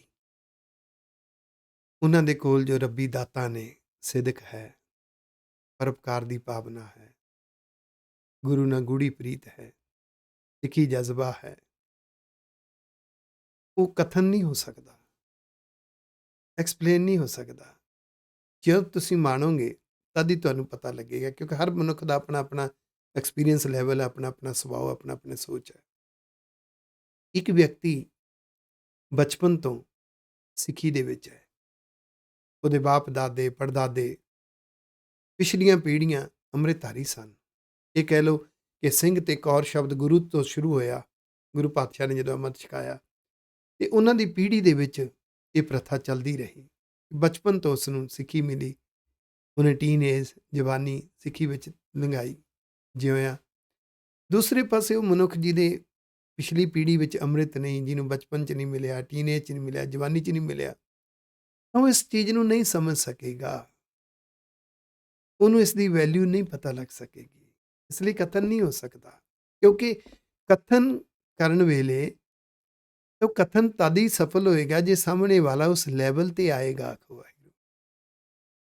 ਜਿਹਦੀ ਜ਼ਿੰਦਗੀ ਵਿੱਚੋਂ, ਜਿਵੇਂ ਬਚਪਨ ਬਿਨਾਂ ਅੰਮ੍ਰਿਤ ਤੋਂ ਲੰਘ ਗਿਆ, ਬਿਨਾਂ ਗੁਰਬਾਣੀ ਤੋਂ ਲੰਘ ਗਿਆ, ਟੀਨਏਜ ਲੰਘ ਗਿਆ, ਜਵਾਨੀ ਲੰਘ ਗਈ, ਕਵਰ ਹੀ ਨਹੀਂ ਹੋ ਸਕਦਾ। ਕਿਵੇਂ ਕਵਰ ਹੋਊਗਾ? ਉਹ ਟੀਨਏਜ ਜਦੋਂ ਦਹਿਸ਼ਤ ਦਾ ਮਾਹੌਲ ਹੈ, ਉਹ ਸਿੱਖੀ ਦੇ ਵਿੱਚ ਕਿਵੇਂ ਜਿਉਇਆ, ਉਸ ਦੇ ਕੋਲ ਆ ਹੀ ਨਹੀਂ ਸਕਦਾ ਉਹ ਐਕਸਪੀਰੀਅੰਸ, ਕਿਉਂਕਿ ਉਹਨੇ ਜਿਉਇਆ ਨਹੀਂ। ਇਸ ਲਈ ਉਹ ਜਿਹੜੀ ਅਵਸਥਾ ਹੈ ਗੁਰੂ ਕੇ ਸੇਵਕਾਂ ਦੀ, ਉਹ ਵਿਖਿਆਨ ਨਹੀਂ ਹੋ ਸਕਦੀ, ਕਿਉਂਕਿ ਇਹ ਤਾਂ ਜੇ ਜ਼ਿੰਦਗੀ 'ਚ ਜਿਸ ਨੇ ਜਿੰਨੀ ਜਿੰਨੀ ਜਿਉਈ, ਉਤਨਾ ਉਤਨਾ ਉਹਨੂੰ ਮਹਿਸੂਸ ਤੇ ਉਹਦਾ ਤਜਰਬਾ ਹੋ ਸਕਦਾ ਹੈ। ਪਾਰ ਬ੍ਰਹਮ ਜਨ ਰਹਿਆ ਸਮਾਏ, ਕਿਉਂਕਿ ਸੇਵਕਾਂ ਦੇ ਹਿਰਦੇ ਵਿੱਚ ਵਾਹਿਗੁਰੂ ਜੀ ਦੀ ਮਿੱਠੀ ਮਿੱਠੀ ਯਾਦ, ਜਜ਼ਬਾ, ਲਗਨ ਸਮਾਇਆ ਹੁੰਦਾ ਹੈ। ਕਰ ਕਿਰਪਾ ਪ੍ਰਭ ਬਿਨੋ ਸੁਨੀਜੈ। ਇਸ ਲਈ ਇੱਕ ਅਰਦਾਸ ਕਰਨੀ ਹੈ, ਵਾਹਿਗੁਰੂ ਜੀ ਕਿਰਪਾ ਕਰੋ। ਸਾਡੀ ਇੱਕ ਬੇਨਤੀ ਹੈ, ਅਰਦਾਸ ਹੈ, ਸਤਿਗੁਰੂ ਜੀ ਉਹ ਸਾਡੀ ਅਰਦਾਸ ਸੁਣੋ, ਤੋਂ ਭਾਵ ਸਾਡੀ ਅਰਦਾਸ ਪ੍ਰਵਾਨ ਕਰ ਲਵੋ। ਸਤਿਗੁਰੂ ਜੀ, ਦਾਸ ਕੀ ਧੂਰ ਨਾਨਕ ਕਉ ਦੀਜੈ। ਜਿਹੜੇ ਤੁਹਾਡੇ ਸੇਵਕ ਨੇ ਨਾ, ਉਹਨਾਂ ਦੀ ਧੂੜੀ ਕੀ ਹੈ? ਉਹਨਾਂ ਦੇ ਚੰਗੇ ਗੁਣਾਂ ਦਾ ਪ੍ਰਭਾਵ ਸਾਡੇ 'ਤੇ ਪੈ ਜਾਵੇ। ਸਾਨੂੰ ਵੀ ਦੇ ਦਿਓ ਇਹ ਧੂੜੀ। ਕਿਸੇ ਦੇ ਅੰਦਰ ਜਜ਼ਬਾ ਹੈ, ਉਹ ਦੁੱਖਾਂ 'ਚ ਡੋਲਦਾ ਨਹੀਂ, ਉਸ ਜਜ਼ਬੇ 'ਚ ਤੁਰਿਆ ਰਹਿੰਦਾ ਹੈ। ਜੇ ਅਸੀਂ ਦੁੱਖਾਂ 'ਚ ਡੋਲ ਜਾਂਦੇ ਹਾਂ, ਉਸ ਜਜ਼ਬੇ ਨੂੰ ਛੱਡ ਦਿੰਦੇ ਹਾਂ, ਤੇ ਅਸੀਂ ਮੰਗਣਾ ਹੈ, ਵਾਹਿਗੁਰੂ ਜੀ ਉਹਦੇ ਵਰਗਾ ਜਜ਼ਬਾ ਸਾਨੂੰ ਵੀ ਦਿਓ, ਕਿਉਂਕਿ ਉਹਦੇ ਕੋਲ ਬਖਸ਼ਿਸ਼ ਹੈ। ਬਖਸ਼ਿਸ਼ ਤੋਂ ਬਿਨਾਂ ਜਜ਼ਬਾ ਨਹੀਂ ਹੋ ਸਕਦਾ। ਬਖਸ਼ਿਸ਼ ਤੋਂ ਬਿਨਾਂ ਹਰ ਹਾਲਾਤ ਵਿੱਚ ਉਦਮਸ਼ੀਲ ਨਹੀਂ ਰਹਿ ਸਕਦਾ। ਬਖਸ਼ਿਸ਼ ਤੋਂ ਬਿਨਾਂ ਡੋਲ ਜਾਏਗਾ। ਇਸ ਲਈ ਸਾਨੂੰ ਵੀ ਦਿਓ ਵਾਹਿਗੁਰੂ ਜੀ। ਇਹ ਤਰੀਕਾ ਹੈ ਸੰਗ ਕਰਨ ਦਾ, ਇਹ ਤਰੀਕਾ ਹੈ ਗੁਰਸਿੱਖਾਂ ਦੇ ਆਪਸੀ ਮਿਲਾਪ ਦਾ। ਆਖੋ ਵਾਹਿਗੁਰੂ। ਗੌੜੀ ਮਹੱਲਾ ਪੰਜਵਾਂ, ਅਗਲਾ ਸ਼ਬਦ ਗੌੜੀ ਰਾਗ ਦਾ 137ਵਾਂ, ਗੁਰੂ ਅਰਜਨ ਦੇਵ ਪਾਤਸ਼ਾਹ ਦਾ 67ਵਾਂ ਸ਼ਬਦ ਸ਼ੁਰੂ ਹੋ ਰਿਹਾ। ਹਰ ਸਿਮਰਤ ਤੇਰੀ ਜਾਏ ਬਲਾਏ ਬਲਾ ਬੈਰਨ। ਉਹ ਜਿਹੜੀ ਆਦਤਾਂ ਹੈ, ਉਹ ਜਿਹੜੇ ਸੰਸਕਾਰ ਨੇ ਅੰਦਰ ਬੈਠੇ, ਜਿੰਨੇ ਜ਼ਿੰਦਗੀ 'ਚ ਜਿੰਨੇ ਵਾਰੀ ਕੁਸੰਗ ਕੀਤਾ ਹੈ, ਕੁਸੰਗੀ ਬੋਲ ਕੰਨਾਂ 'ਚ ਪਏ ਨੇ, ਕੁਸੰਗੀ ਨਜ਼ਾਰੇ ਤੱਕੇ ਨੇ, ਕੁਸੰਗ ਦੇ ਨਾਲ ਮੂੰਹ ਵਿੱਚੋਂ ਬੋਲਿਆ ਹੈ, ਉਹ ਸਾਰੇ ਸੰਸਕਾਰ ਅੰਦਰ ਬੈਠੇ ਨੇ ਤੇ ਉਹੀ ਬਲਾ ਹੈ। ਆਖੋ ਵਾਹਿਗੁਰੂ। ਉਸਨੇ ਸਭ ਤੋਂ ਵੱਡੀ ਬਲਾ ਕਿਵੇਂ ਬਣੀ? ਜਦੋਂ ਕੁਸੰਗ ਕੀਤਾ ਸੀ, ਸਿੱਖੀ ਦੀ ਵੈਲਿਊ ਉਦੋਂ ਤੇਰੇ ਸਾਹਮਣੇ 0 ਸੀ ਤੇ ਕੁਸੰਗ ਦੀ ਵੈਲਿਊ ਤੇਰੇ ਸਾਹਮਣੇ 100% ਸੀ। ਤੂੰ ਸਿੱਖੀ ਨੂੰ ਤਰਜੀਹ ਨਹੀਂ ਦਿੱਤੀ। ਤੈਨੂੰ ਉਦੋਂ ਗੁਰਬਾਣੀ ਨਹੀਂ ਚੰਗੀ ਲੱਗਦੀ ਸੀ, ਨਸ਼ਾ ਚੰਗਾ ਲੱਗਦਾ ਸੀ। ਉਹ ਅੰਦਰ ਜਿਹੜੇ ਸੰਸਕਾਰ ਬੈਠੇ ਨੇ, ਉਹ ਕਿਸੇ ਵੇਲੇ ਵੀ ਤੈਨੂੰ ਡਰਾ ਦਿੰਦੇ ਨੇ, ਡਰ ਬਣ ਕੇ ਸਾਹਮਣੇ ਆਉਂਦੇ ਨੇ, ਕਨਫਿਊਜ਼ਨ ਬਣ ਕੇ ਸਾਹਮਣੇ ਆਉਂਦੇ ਨੇ, ਮਿਸਅੰਡਰਸਟੈਂਡਿੰਗਸ ਬਣ ਕੇ ਸਾਹਮਣੇ ਆਉਂਦੇ ਨੇ। ਇਸ ਮਾਰਗ ਤੇ ਤੁਰਨ ਨਹੀਂ ਦੇ ਰਹੇ, ਉਹ ਬਲਾ ਹੈ। ਆਖੋ ਵਾਹਿਗੁਰੂ। ਪਰ ਰੱਬ ਦੀ ਗੂੜੀ ਯਾਦ, ਹਰ ਸਿਮਰਤ, ਆਪਾ ਵਾਰ ਦੇਣਾ ਰੱਬ ਦੇ ਮਾਰਗ ਲਈ, ਗੁਰੂ ਦੇ ਮਾਰਗ ਲਈ ਆਪਾ ਵਾਰਨ ਦਾ ਜਜ਼ਬਾ ਉਹ ਅੰਦਰ ਯਾਦ ਨੂੰ ਗੂੜਾ ਕਰਦਾ ਹੈ। ਉਸ ਨਾਲ ਉਹ ਜਿਹੜੀ ਬਲਾ ਹੈ ਨਾ, ਉਹ ਫਿਰ ਰੋਕ ਨਹੀਂ ਸਕਦੀ। ਆਖੋ ਵਾਹਿਗੁਰੂ। ਸਰਬ ਕਲਿਆਣ ਬਸੈ ਮਨ ਆਏ। ਜਦੋਂ ਵਾਹਿਗੁਰੂ ਜੀ ਬਖਸ਼ਿਸ਼ ਕਰਦੇ ਨੇ ਨਾ, ਸਰਬ ਕਲਿਆਣ, ਹਰ ਤਰ੍ਹਾਂ ਦੀ ਖੁਸ਼ੀ, ਸਾਰੀਆਂ ਖੁਸ਼ੀਆਂ ਦਾ ਸਮੂਹ ਕੀ ਹੈ? ਬਖਸ਼ਿਸ਼। ਤੇ ਬਖਸ਼ਿਸ਼ ਮਨ ਵਿੱਚ ਵਸ ਜਾਂਦੀ ਹੈ। ਮਨ ਦੀ ਵਿਚਾਰਧਾਰਾ ਗੁਰੂ ਦੇ ਮਾਰਗ ਨੂੰ ਤੋਰਦੀ ਹੈ, ਰੱਬੀ ਮਾਰਗ ਲਈ ਆਪਾ ਵਾਰਨ ਲਈ ਪ੍ਰੇਰਿਤ ਕਰਦੀ ਹੈ। ਇਸ ਲਈ ਭਜ ਮਨ ਮੇਰੇ ਇੱਕ ਹੋ ਨਾਮ ਐ ਮਨਾ। ਵਾਹਿਗੁਰੂ ਜੀ ਦੇ ਨਾਮ ਮੰਨਣ ਵਾਲੇ ਪਾਸੇ ਨੂੰ ਭੱਜ। ਆਖੋ ਵਾਹਿਗੁਰੂ। ਇੱਧਰ ਨੂੰ ਆਪਣੀ ਦਿਸ਼ਾ ਬਣਾ। ਰੱਬੀ ਉਪਦੇਸ਼, ਗੁਰੂ ਦੇ ਉਪਦੇਸ਼ ਮੰਨਣ ਵਾਲੇ ਪਾਸੇ ਤੇਰੀ ਦਿਸ਼ਾ ਹੋਵੇ, ਭਾਵਨਾ ਹੋਵੇ ਤੇਰੇ ਅੰਦਰ। ਜੀ ਤੇਰੇ ਕਹਿ ਆਵੈ ਕਾਮ ਰਹਾਓ। ਇਹ ਤੇਰੇ ਜੀਵਨ ਵਿੱਚ ਕੰਮ ਆਏਗਾ, ਹਰ ਹਾਲਾਤ ਵਿੱਚ ਕੰਮ ਆਏਗਾ। ਗੁਰੂ ਦਾ ਉਪਦੇਸ਼, ਸੱਚਾ ਗਿਆਨ ਹਰ ਹਾਲਾਤ ਵਿੱਚ ਤੈਨੂੰ ਰਹਿਨੁਮਾਈ ਕਰੇਗਾ। ਐ ਮਨਾ, ਆਪਣੀ ਦਿਸ਼ਾ ਉਸ ਉਪਦੇਸ਼ ਵੱਲ, ਗੁਰੂ ਦੇ ਉਪਦੇਸ਼, ਗੁਰੂ ਦੀ ਬਾਣੀ ਵੱਲ ਕਰ। ਆਖੋ ਵਾਹਿਗੁਰੂ। ਰਹਾਓ ਸੈਂਟਰਲ ਆਈਡੀਆ ਹੈ ਸ਼ਬਦ ਦਾ। ਰਹਿਣ ਦਿਨਸ ਗੁਣ ਗਾਉ ਅਨੰਤਾ। ਦਿਨ ਰਾਤ ਬੇਅੰਤ ਵਾਹਿਗੁਰੂ ਜੀ ਦੇ ਗੁਣ ਗਾਉਂਦਾ ਰਵਾਂ। ਦਿਨ ਰਾਤ ਉਹਦੇ ਗੁਣ ਗਾਉਂਦਾ ਹਾਂ। ਕਿਵੇਂ? ਗੁਰ ਪੂਰੇ ਕਾ ਨਿਰਮਲ ਮਨਤਾ। ਗੁਰੂ ਗ੍ਰੰਥ ਸਾਹਿਬ ਜੀ ਦੇ ਅੰਦਰ ਜੋ ਮੇਰੇ ਗੁਰੂ ਦਾ ਗੁਰ ਸਰੂਪ ਹੈ, ਮਨਤਾ ਹੁੰਦਾ ਸਲਾਹ, ਉਪਦੇਸ਼। ਉਹਦਾ ਉਪਦੇਸ਼ ਸ਼ਬਦ ਸਰੂਪ ਜੋ ਹੈ, ਉਸਨੇ ਦੱਸਣਾ ਗੁਣਾਂ ਨੂੰ ਕਿਵੇਂ ਵਰਤਣਾ ਹੈ। ਉਪਦੇਸ਼ ਨੇ ਦੱਸਣਾ ਹੈ ਗੁਣਾਂ ਨੂੰ ਪਰਉਪਕਾਰ ਲਈ ਕਿਵੇਂ ਵਰਤਣਾ ਹੈ, ਗੁਣਾਂ ਦੀਆਂ ਵਿਚਾਰਾਂ ਕਿਵੇਂ ਕਰਨੀਆਂ ਨੇ ਤੇ ਗੁਣਾਂ ਦੀਆਂ ਵਿਚਾਰਾਂ ਕਿਵੇਂ ਸੁਣਨੀਆਂ ਨੇ। ਗੁਰੂ ਦੇ ਉਪਦੇਸ਼ ਨੇ ਮੰਨਤਾ, ਮੰਤਰ, ਸ਼ਬਦ, ਇਸ ਨੇ ਸਾਡੇ ਸੁਭਾਅ ਨੂੰ ਸੰਵਾਰਨਾ ਹੈ, ਸੋਚ ਨੂੰ ਸ਼ਿੰਗਾਰਨਾ ਹੈ। ਆਖੋ ਵਾਹਿਗੁਰੂ। ਇਸ ਲਈ ਛੋੜ ਉਪਾਵ ਏਕ ਟੇਕ ਰਾਖ। ਬਾਕੀ ਸਿਆਣਪਾਂ, ਚੁਸਤ ਚਲਾਕੀਆਂ ਦੇ ਨਾਲ ਜੀਵਨ ਦੀਆਂ ਪ੍ਰਾਪਤੀਆਂ ਵਾਲਾ ਪਾਸਾ ਛੱਡ ਦੇ। ਛੋੜ ਉਪਾਵ, ਰੱਬ ਤੇ ਟੇਕ ਰੱਖ। ਗੁਰੂ ਦੇ ਉਪਦੇਸ਼ ਮੰਨ ਕੇ ਗੁਰੂ ਦੇ ਮਾਰਗ ਲਈ ਤੁਰਿਆ ਰਹਿ। ਤੈਨੂੰ ਇੱਕ ਦਾਤ ਮਿਲਣੀ ਹੈ, ਮਹਾ ਪਦਾਰਥ ਅੰਮ੍ਰਿਤ ਰਸ ਚਾਖ। ਉਹ ਪਦਾਰਥ ਹੈ ਬਖਸ਼ਿਸ਼ ਦਾ ਪਦਾਰਥ। ਉਹਦਾ ਰਸ ਅੰਮ੍ਰਿਤ ਦਾ ਰਸ ਹੈ। ਆਖੋ ਵਾਹਿਗੁਰੂ। ਉਸ ਰਸ ਨੂੰ ਚੱਖ, ਜ਼ਿੰਦਗੀ 'ਚ ਮਾਣ। ਜਦੋਂ ਗੁਰੂ ਲਈ ਆਪਾ ਵਾਰਨ ਦੀ ਭਾਵਨਾ ਹੁੰਦੀ ਹੈ ਨਾ, ਤੇ ਗੁਰਸਿੱਖ ਪਰਉਪਕਾਰੀ ਹੋਣਾ ਚਾਹੀਦਾ ਹੈ, ਇਹ ਸੋਝੀ ਆਉਂਦੀ ਹੈ ਤੇ ਪਰਉਪਕਾਰ ਜ਼ਿੰਦਗੀ ਦਾ ਹਿੱਸਾ ਬਣਦਾ ਹੈ। ਤੇ ਸੱਚ ਜਾਣਿਓ, ਪਰਉਪਕਾਰ ਕਰਦਿਆਂ ਇੱਕ ਰਸ ਬੜਾ ਹੈ। ਦੁਨੀਆ ਦੇ ਦੁੱਖ ਆਉਂਦੇ ਨੇ, ਦੁੱਖ ਸਤਾਉਂਦੇ ਨਹੀਂ, ਕਿਉਂਕਿ ਰਸ ਬੜਾ ਕਮਾਲ ਦਾ ਹੈ। ਇਹ ਬਖਸ਼ਿਸ਼ ਤੋਂ ਬਿਨਾਂ ਮਿਲਦਾ ਨਹੀਂ ਹੈ ਤੇ ਮਹਾਪਦਾਰਥ ਹੈ। ਇਸ ਲਈ ਬਖਸ਼ਿਸ਼ ਦੇ ਬਹੁਪੱਖੀ ਵਰਤਾਰੇ ਨੇ। ਜਿਨ੍ਹਾਂ ਨੂੰ ਬਖਸ਼ਿਸ਼ ਮਿਲ ਜਾਂਦੀ, ਬਿਖਮ ਸਾਗਰ 23 ਜਨ ਤਰੇ, ਉਹ ਸੇਵਕ ਬਣ ਜਾਂਦੇ ਨੇ, 23 ਜਨ ਬਣ ਜਾਂਦੇ ਨੇ।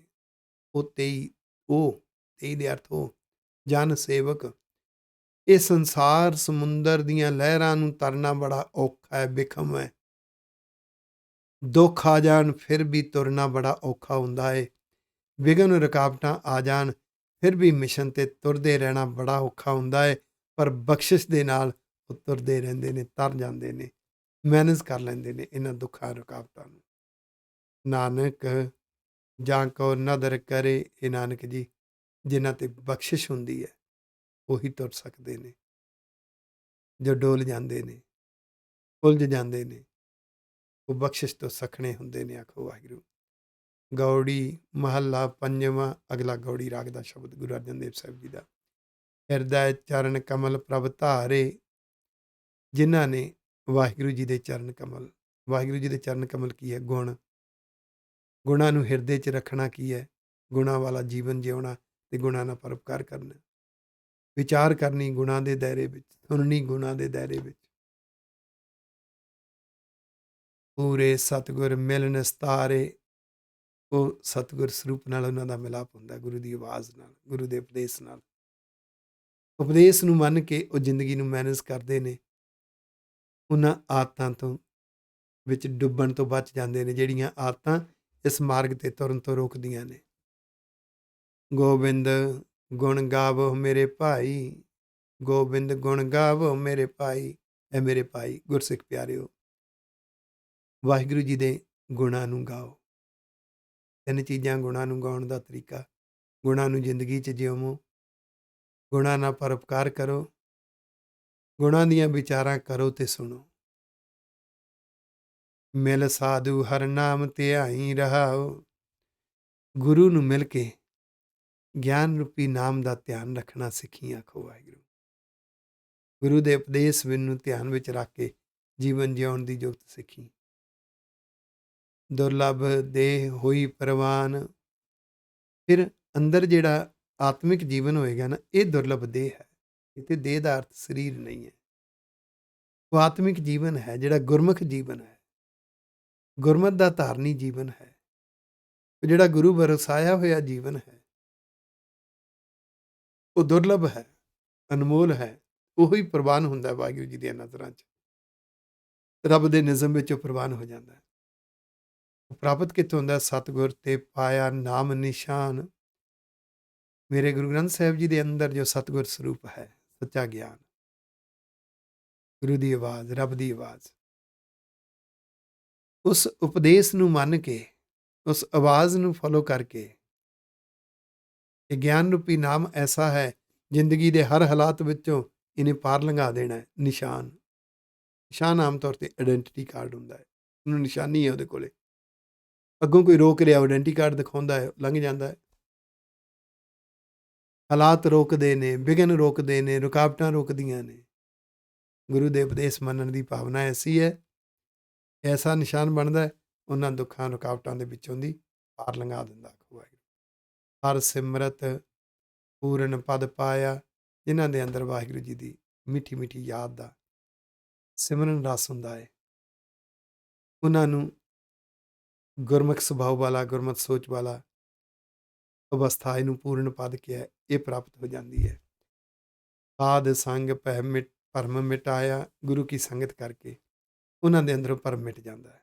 ਉਹਨਾਂ ਨੂੰ ਪਤਾ ਹੈ ਦੁਨਿਆਵੀ ਪ੍ਰਾਪਤੀਆਂ ਨੇ, ਹਰ ਥਾਂ ਤੇ ਕੰਮ ਨਹੀਂ ਦੇਣਾ। ਗੁਰੂ ਦੇ ਮਾਰਗ ਦੀਆਂ ਪ੍ਰਾਪਤੀਆਂ ਨੇ ਹਰ ਹਾਲਾਤ ਵਿੱਚ ਕੰਮ ਦੇਣਾ, ਭਰਮ ਮਿਟ ਜਾਂਦਾ ਹੈ। ਜਾਤ ਕਤ ਦੇਖਾਂ ਤਤ ਰਹਿਆ ਸਮਾਏ, ਫਿਰ ਉਹਨਾਂ ਨੂੰ ਮਹਿਸੂਸ ਹੁੰਦਾ ਹੈ ਰੱਬ ਦਾ ਰੂਪ ਹੈ ਸੱਚਾ ਗਿਆਨ, ਤੇ ਸੱਚਾ ਗਿਆਨ ਹਰ ਥਾਂ ਤੇ ਸਮਾਇਆ ਹੋਇਆ, ਹਰ ਵਰਤਾਰੇ ਵਿੱਚੋਂ ਗਿਆਨ ਮਿਲਦਾ ਹੈ।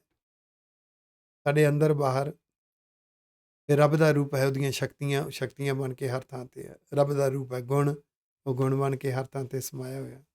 ਰੱਬ ਦਾ ਰੂਪ ਹੈ ਰੱਬ ਦਾ ਨਿਜ਼ਮ, ਉਹ ਨਿਜ਼ਮ ਬਣ ਕੇ ਹਰ ਥਾਂ ਤੇ ਸਮਾਇਆ ਹੋਇਆ। ਨਾਨਕ ਦਾਸ ਹਰ ਕੀ ਸ਼ਰਨ ਆਏ। ਇਹ ਨਾਨਕ ਜੀ, ਜਿਹੜੇ ਦਾਸ ਨੇ, ਸੇਵਕ ਨੇ, ਉਹ ਫਿਰ ਰੱਬ ਦੀ ਸ਼ਰਨ ਪੈਂਦੇ ਨੇ, ਪਏ ਰਹਿੰਦੇ ਨੇ, ਸਮਰਪਿਤ ਹੋ ਕੇ ਜੀਵਨ ਜਿਉਂਦੇ ਨੇ। ਰੱਬੀ ਮਾਰਗ ਲਈ, ਗੁਰੂ ਦੇ ਮਾਰਗ ਲਈ ਆਪਾ ਵਾਰ ਦਿੰਦੇ ਨੇ। ਆਖੋ ਵਾਹਿਗੁਰੂ। ਗੌੜੀ ਮਹੱਲਾ ਪੰਜਵਾਂ। ਅਗਲਾ ਗੌੜੀ ਰਾਗ ਦਾ 139ਵਾਂ। ਗੁਰੂ ਅਰਜਨ ਦੇਵ ਸਾਹਿਬ ਜੀ ਦਾ 70ਵਾਂ ਸ਼ਬਦ ਸ਼ੁਰੂ ਹੋ ਰਿਹਾ। ਗੁਰ ਜੀ ਕੇ ਦਰਸ਼ਨ ਕਉ ਬਲ ਜਾਉ। ਗੁਰੂ ਗ੍ਰੰਥ ਸਾਹਿਬ ਜੀ ਦੇ ਅੰਦਰ ਜੋ ਗੁਰ ਸਰੂਪ ਹੈ, ਗੁਰੂ ਦੇ ਉਪਦੇਸ਼ ਨੇ, ਸਿੱਖਿਆਵਾਂ ਨੇ, ਉਹਦੇ ਦੀਦਾਰ ਕਰਨੇ ਕੀ ਹੈ? ਮੰਨਣਾ ਹੀ ਦੀਦਾਰ ਕਰਨਾ ਹੈ। ਕੁਰਬਾਨ ਜਾਵਾਂ ਮੇਰੇ ਗੁਰੂ ਦੇ ਉਪਦੇਸ਼ਾਂ ਤੋਂ, ਕੁਰਬਾਨ ਜਾਵਾਂ ਗੁਰੂ ਦੇ ਗੁਰ ਸਰੂਪ ਤੋਂ, ਸੱਚੇ ਗਿਆਨ ਤੋਂ। ਜਪ ਜਪ ਜੀਵਾਂ ਸਤਿਗੁਰ ਨਾਮ, ਉਹਨੂੰ ਮੰਨਣਾ ਜੀਉਣਾ ਹੈ। ਉਹ ਸਤਿਗੁਰ ਦਾ ਨਾਮ ਹੈ, ਸਤਿਗੁਰ ਦਾ ਉਪਦੇਸ਼ ਹੈ, ਉਹ ਸਤਿਗੁਰ ਸੱਚੇ ਪਾਤਸ਼ਾਹ ਦਾ ਦਿੱਤਾ ਹੋਇਆ ਸੱਚਾ ਗਿਆਨ ਹੈ।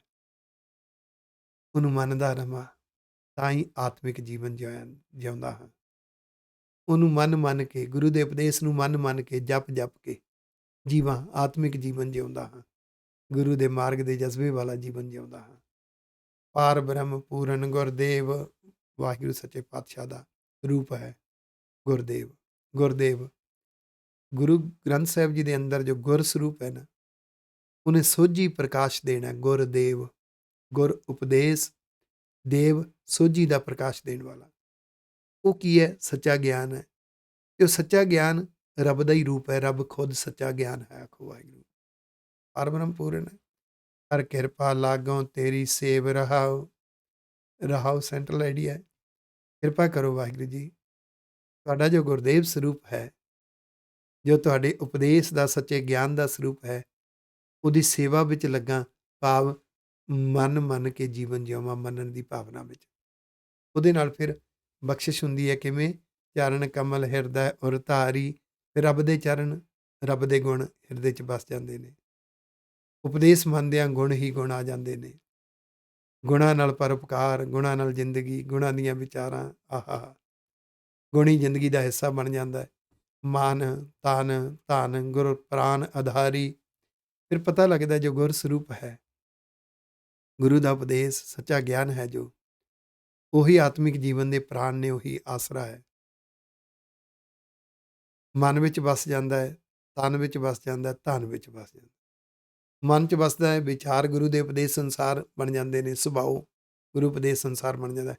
ਤਨ ਵਿੱਚ ਕਰਮ ਜਿਹੜੇ ਨੇ, ਗੁਰੂ ਦੇ ਉਪਦੇਸ਼ ਸੰਸਾਰ ਹੁੰਦੇ ਨੇ। ਆਪਾ ਵਾਰ ਦਿੰਦਾ ਹੈ ਗੁਰਸਿੱਖ ਉਹਨਾਂ ਕਰਮਾਂ ਤੇ। ਉਹਨੂੰ ਸ਼ੁਭ ਅਮਲ ਵੀ ਕਹਿੰਦੇ ਨੇ, ਉਹਨੂੰ ਪਰਉਪਕਾਰ ਵੀ ਕਹਿੰਦੇ ਨੇ। ਤੇ ਧਨ, ਉਹ ਆਪਣੀ ਕਮਾਈ ਦਾ ਦਸਵੰਧ ਗੁਰੂ ਦਾ ਸਮਝ ਕੇ ਗੁਰੂ ਦੀ ਕੌਮ ਦੀ ਚੜ੍ਹਦੀ ਕਲਾ ਲਈ ਵਰਤਦਾ ਹੈ। ਸਫਲ ਜਨਮ ਹੋਵੇ ਪਰਵਾਨ, ਤੇ ਉਹਦਾ ਜਨਮ ਲੈਣਾ ਸਫਲ ਹੋ ਗਿਆ। ਇਨਸਾਨ ਬਣਿਆ ਸੀ, ਗੁਰਮੁਖ ਬਣ ਗਿਆ। ਆਖੋ ਵਾਹਿਗੁਰੂ। ਜਿਹਨੂੰ ਕਹਿਣਾ ਜਿਨ ਮਾਨਸ ਤੇ ਦੇਵਤੇ ਕੀਏ ਕਰਤ ਨ ਲਾਗੀ ਵਾਰ। ਮਾਨਸ ਹਿਊਮਨ ਬੀਇੰਗ, ਆਮ ਇਨਸਾਨੀਅਤ। ਦੇਵਤੇ ਇੱਥੇ ਹਿੰਦੂਇਜ਼ਮ ਦੇ ਦੇਵਤੇ ਨਹੀਂ, ਗੁਰਮਤ ਦਾ ਦੇਵਤਾ ਕੀ ਹੈ? ਗੁਰਮੁਖ ਜੀਵਨ, ਉਸ ਤੋਂ ਵੀ ਉੱਪਰ ਗੁਰਮੁਖ ਜੀਵਨ। ਉਹ ਫਿਰ ਪ੍ਰਵਾਨ ਹੋ ਜਾਂਦਾ ਵਾਹਿਗੁਰੂ ਜੀ ਦੇ ਨਿਯਮ ਅਨੁਸਾਰ, ਵਾਹਿਗੁਰੂ ਜੀ ਦੀਆਂ ਨਜ਼ਰਾਂ 'ਚ। ਗੁਰ ਪਾਰ ਬ੍ਰਹਮ ਨਿਕਟ ਕਰ ਜਾਣ। ਉਹ ਹਰ ਵੇਲੇ ਵਾਹਿਗੁਰੂ ਸੱਚੇ ਪਾਤਸ਼ਾਹ ਨੂੰ ਆਪਣੇ ਨੇੜੇ, ਆਪਣੇ ਅੰਦਰ ਅੰਗ ਸੰਗ ਸਮਝਦਾ ਹੈ। ਗੂੜੀ ਸਾਂਝ ਪੈ ਜਾਂਦੀ ਹੈ। ਸੰਤ ਧੂਰ ਪਾਈਐ ਵਡ ਭਾਗੀ। ਇਹ ਗੁਰੂ ਦੀ ਚਰਨ ਧੂੜੀ ਦੇ ਨਾਲ, ਭਾਵ ਗੁਰੂ ਦੇ ਉਪਦੇਸ਼ ਦਾ ਜਦੋਂ ਪ੍ਰਭਾਵ ਪੈਂਦਾ ਹੈ, ਮੰਨਣ ਦੀ ਭਾਵਨਾ ਜਾਗਦੀ ਹੈ। ਅੰਦਰ ਚੰਗੇ ਗੁਣ, ਚੰਗੇ ਵਿਚਾਰ, ਚੰਗੀ ਸੋਚ, ਵੱਡੇ ਭਾਗ ਬਣ ਜਾਂਦੇ ਨੇ। ਨਾਨਕ ਗੁਰ ਭੇਟਤ ਹਰ ਸਿਉ ਲਿਵ ਲਾਗੀ। ਇਹ ਨਾਨਕ ਜੀ, ਇਸ ਤਰ੍ਹਾਂ ਫਿਰ ਗੁਰੂ ਮਿਲਾਪ ਹੁੰਦਾ ਹੈ, ਤੇ ਗੁਰੂ ਸਰੂਪ ਦੇ ਮਿਲਾਪ ਦੇ ਨਾਲ ਰੱਬ ਦੇ ਨਾਲ ਲਿਵ ਲੱਗਦੀ ਹੈ। ਸਤਿਗੁਰ ਕਿਰਪਾ ਕਰਨ ਸਾਨੂੰ ਸਾਰਿਆਂ ਨੂੰ ਰੱਬੀ ਲਿਵ ਦੇ ਵਿੱਚ ਪਰਉਪਕਾਰੀ ਜੀਵਨ ਜਿਉਣਾ, ਅਤੇ ਗੁਰੂ ਦੀ ਕੌਮ ਲਈ, ਗੁਰੂ ਦੇ ਲਈ ਆਪਾ ਵਾਰਨ ਦੀ ਭਾਵਨਾ ਅੰਦਰ ਜਾਗ ਪਵੇ। ਭੁੱਲਾਂ ਚੁੱਕਾਂ ਦੀ ਖਿਮਾ ਜੀ। ਵਾਹਿਗੁਰੂ ਜੀ ਕਾ ਖਾਲਸਾ, ਵਾਹਿਗੁਰੂ ਜੀ ਕੀ ਫਤਿਹ।